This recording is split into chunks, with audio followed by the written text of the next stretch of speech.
Hi, my name is James Pitts, and I'm the Application Technology Manager here at BSF 3D Printing Solutions. Today with this metal tutorial, we're going to show you how to make your process as smooth as possible for using our metal filaments. So why do we need metal filaments? So this process opens up the barrier to manufacturing for you and your teams. The traditional CNC or powder bed or laser processes are very, very interesting and very effective, however, very cost prohibitive. This process that we're going to provide to you has an order of magnitude reduction in printer cost.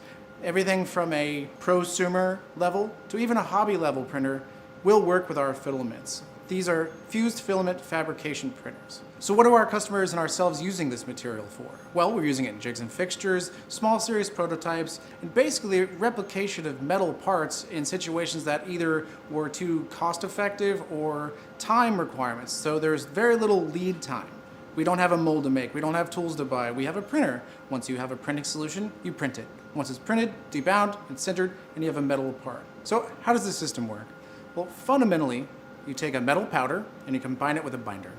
That binder is used to make the filaments used for FFF or fused filament fabrication printing. That's everything from a prosumer to a hobby to an industrial machine. That filament is used to make our green parts, which we're going to talk about later in the process.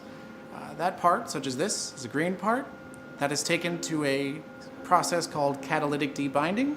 Now, catalytic debinding was developed for the metal injection industry, very similar to plastic injection mold, except the final part is metal like ours are.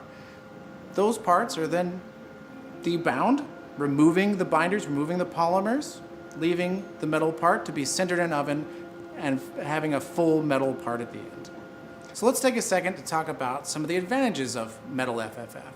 One of them is usability.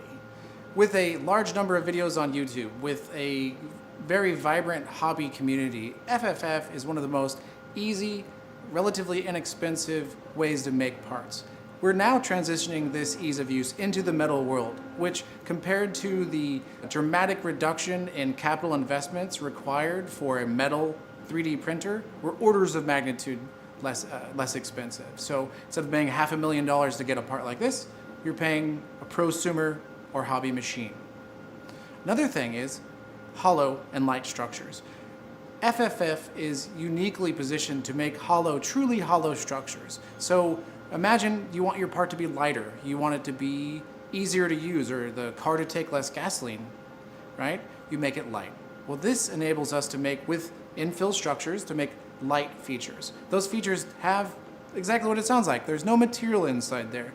This cannot be easily replicated with other powder or laser-based systems because you physically have to get the powder out of the part when you're done. By not having any of that, by using our binder system and FFF delivery method, you don't have to design around getting that out. So you can realize significant reductions in mass of your part, and that only benefits both the printing and the cost to operate your parts that you're producing in the final place. Another thing is post-processing.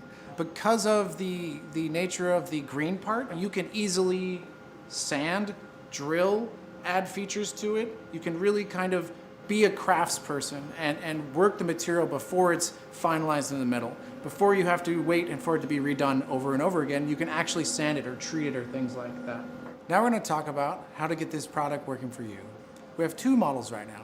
Currently there'd be the DIY method, which would be buying the filament from one of our providers. You would take it, print it at either your home or your office, and then send it to one of our debinding and sintering networks to go ahead and be processed, and you would return with a metal part. The second option is using the Sculpteo platform, where you would submit a solid model, and within 3 weeks, return to you a metal part. And this way you can realize small series production, or even try before you buy. In the following sections of this video, we're going to talk about the various steps in the process flow, everything from printing up to simulation, debinding and sintering, and everything you need to make it as smooth as possible.